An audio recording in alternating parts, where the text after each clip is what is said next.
ഏറെ ആദരണീയനായ, ഏറെ ബഹുമാന്യനായ സെയ്ദ് മുഹമ്മദ് ജിഫ്രി മുത്തുക്കോയ തങ്ങൾ നയിക്കുന്ന ഈ പ്രസ്ഥാനവും ഈ യാത്രയും 100 വർഷം പിന്നിട്ട് സമസ്ത എന്ന ഈ പ്രസ്ഥാനത്തിൻ്റെ കഴിഞ്ഞ കാലത്തെ ചരിത്രത്തിലേക്ക് കണ്ണോടിക്കുന്നതിനോടൊപ്പം വർത്തമാനകാലത്തെ വെല്ലുവിളികളെ തിരിച്ചറിയുന്നതിനോടൊപ്പം നാളുകളിലെ പ്രസ്ഥാനമെടുക്കേണ്ട നീതിയുടെ നിലപാടുകളെക്കുറിച്ചും നാടിൻ്റെ ഐക്യത്തെ സംബന്ധിച്ചും ഒക്കെയുള്ള വ്യക്തമായ സന്ദേശങ്ങൾ നൽകിയാണ് കടന്നു പോരുന്നത്.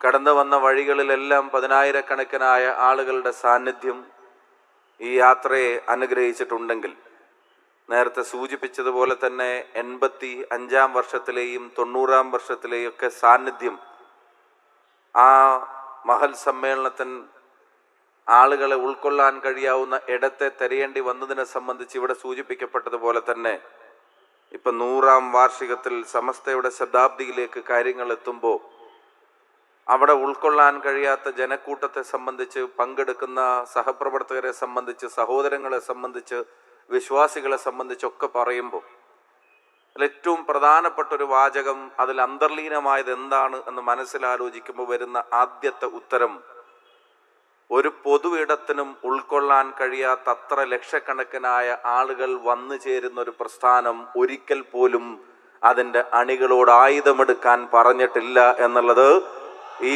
പ്രസ്ഥാനത്തെ അറിയുന്ന ഏതൊരാൾക്കും, ഈ പ്രസ്ഥാനത്തിൻ്റെ ചരിത്രം അറിയുന്ന ഏതൊരാൾക്കും എക്കാലത്തും അഭിമാനത്തോടെ ഓർത്തെടുക്കാവുന്നതും മുന്നോട്ടുള്ള യാത്രയിലെ ഏറ്റവും പ്രധാനപ്പെട്ട കരുത്തും എന്തായിരിക്കും എന്നുള്ളതിൻ്റെ വ്യക്തമായ സൂചന തന്നെയാണ്.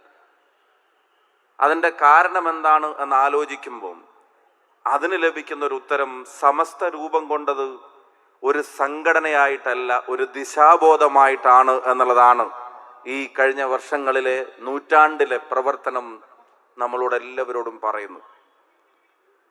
സംഘടനക്കകത്ത് ആളുകളുടെ എണ്ണം വർദ്ധിക്കുമ്പോൾ, സംഘടനയ്ക്ക് ശക്തി ഉണ്ടാകുമ്പോൾ, ആ ശക്തിയെ നിലനിർത്താൻ വേണ്ടി പ്രസ്ഥാനങ്ങൾ ചെയ്യുന്നത് എന്താണ് എന്നുള്ളത്, അധികാരങ്ങൾ ചെയ്യുന്നത് എന്താണെന്ന്, അധികാര കേന്ദ്രങ്ങൾ ചെയ്യുന്നത് എന്താണെന്ന്, ഭരണകൂടങ്ങൾ ചെയ്യുന്നത് എന്താണെന്ന്, ജനാധിപത്യ ക്രമത്തിലായിട്ട് പോലും മറ്റു പ്രസ്ഥാനങ്ങൾ ചെയ്യുന്നത് എന്താണ് എന്നുള്ളതൊക്കെ ആലോചിക്കുമ്പോഴാണ് വർദ്ധിക്കുന്ന അംഗങ്ങളോ വർദ്ധിക്കുന്ന പിന്തുണയോ വിശ്വാസികളുടെ സാന്നിധ്യമോ അതിനോടനുബന്ധിച്ച് ഉണ്ടാകുന്ന മാധ്യമരംഗത്തുൾപ്പെടെയുള്ള ഇടപെടലുകളോ ഒന്നും തന്നെ ആയുധമെടുക്കാനുള്ള ആഹ്വാനമായി മാറുന്നില്ല എന്നുള്ളതാണ്.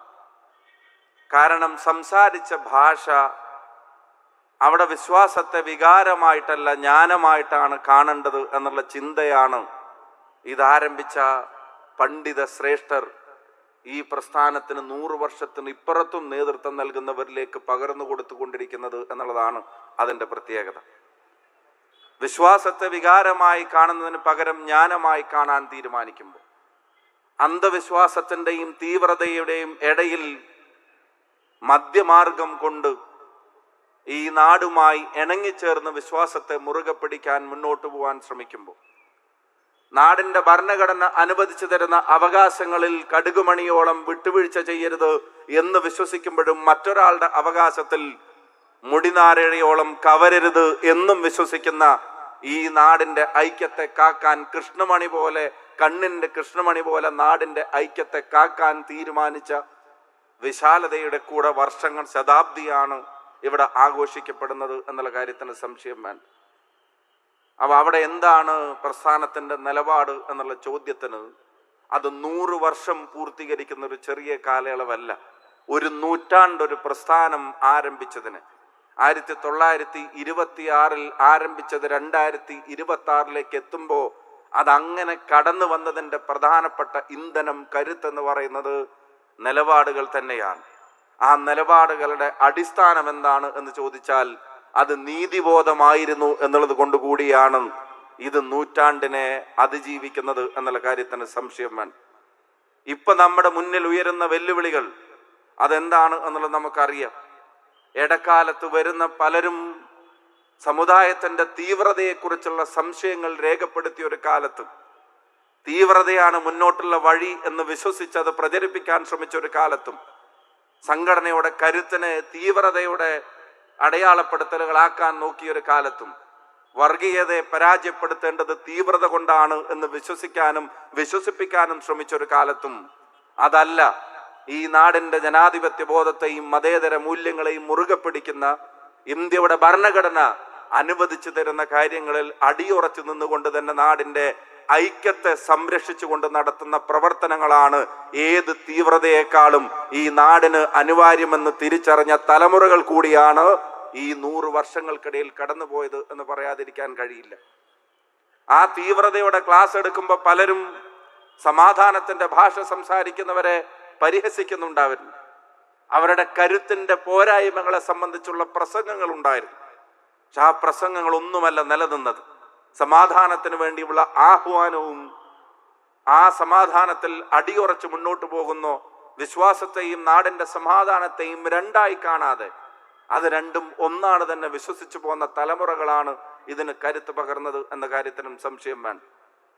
നമ്മുടെ മദ്രസാസ് പ്രസ്ഥാനം ഉൾപ്പെടെയുള്ള സ്ഥാപനങ്ങൾ തുടങ്ങിയതിലൂടെ വിശ്വാസത്തിന്റെ യഥാർത്ഥ അറിവിനെ തലമുറകളിലേക്ക് പകർന്നു കൊടുത്തതിന്റെ മഹത്തായ നേട്ടങ്ങളെ നാടുമായി ഇണങ്ങിച്ചേർന്ന് ജീവിക്കാൻ, നാടിന്റെ ഇതര വിശ്വാസികൾ ഉൾപ്പെടെയുള്ള ആളുകളെല്ലാം ചേർത്ത് പിടിച്ച് ജീവിക്കാൻ കഴിയാവുന്ന തരത്തിൽ ആളുകളുടെ മനസ്സിനെ പാകപ്പെടുത്തിയത് ഉൾപ്പെടെയുള്ള നേട്ടങ്ങളെ ഒരാൾക്കും ചെറുതായി കാണാൻ കഴിയില്ല.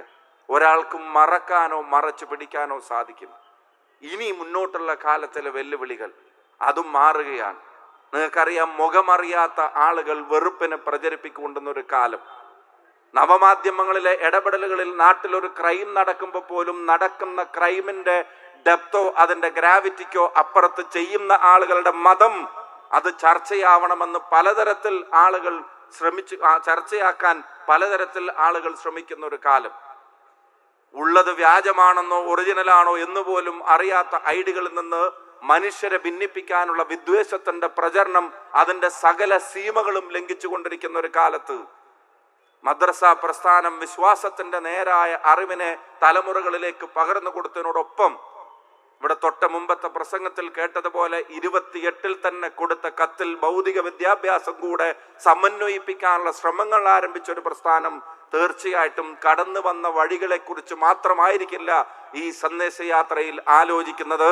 കടന്നു പോകാനുള്ള വഴികളെ സംബന്ധിച്ചും കടന്നു വന്ന 100 വർഷത്തെ സംബന്ധിച്ച് മാത്രമായിരിക്കില്ല, ഇനി വരാനുള്ള 100 വർഷത്തെ സംബന്ധിച്ചും ഒക്കെ ദീർഘവീക്ഷണത്തോടെ ആലോചിക്കാനും ഇടപെടൽ നടത്താനും അതിനനുസരിച്ച് നീതിബോധത്തിന്റെ നിലപാടുകളെ അതിനെ രൂപപ്പെടുത്തിയെടുക്കാനും കഴിയാവുന്ന പ്രസ്ഥാനം തന്നെയാണ് എന്നുള്ള കാര്യത്തിൽ ആർക്കും സംശയമുണ്ടാകുമെന്ന് ഞാൻ കരുതുന്നില്ല. അതുകൊണ്ട് തന്നെ അങ്ങനെയുള്ള മാർഗം മുമ്പിൽ വരുമ്പോൾ വെറുപ്പിന്റെ വിത്തുകൾ സമൂഹത്തിന്റെ ഇടയിൽ പാകാൻ ബോധപൂർവം ശ്രമങ്ങൾ നടന്നുകൊണ്ടിരിക്കുമ്പോൾ ഒരു വേള ഭരണകൂടങ്ങൾ പോലും അതിന് പിന്തുണ പ്രഖ്യാപിക്കുന്ന ഒരു കാലത്ത് നമ്മൾ കണ്ടതാണ്. കഴിഞ്ഞ ദിവസം ഇന്നലെ ക്രിസ്മസ് ആയിരുന്നു. ആ വിശ്വാസികളെ സംബന്ധിച്ചിടത്തോളം അവരുടെ ഏറ്റവും പ്രധാനപ്പെട്ട ഒരു ദിവസം അത് ആഘോഷിക്കാനുള്ള ഈ നാട്ടിലെ നിയമം അവരെ അനുവദിക്കുന്ന കാര്യത്തിൽ അതിൽ പോലും ഭരണകൂട പിന്തുണയോടെ നടത്തുന്ന ഇടപെടലുകളെ നമ്മൾ കണ്ടില്ലെന്ന് നടിക്കാൻ സാധിക്കില്ല. അതിനെ ചോദ്യം ചെയ്യാൻ, അതിനെ ആക്രമിക്കാൻ, വഴിയിൽ നേരിടാൻ നടത്തുന്ന ശ്രമങ്ങളെ അതിൻ്റെ ചിത്രങ്ങൾ, ദൃശ്യങ്ങൾ രാജ്യമെമ്പാടും പ്രചരിക്കുന്നത് നമ്മൾ കണ്ടതാണ്.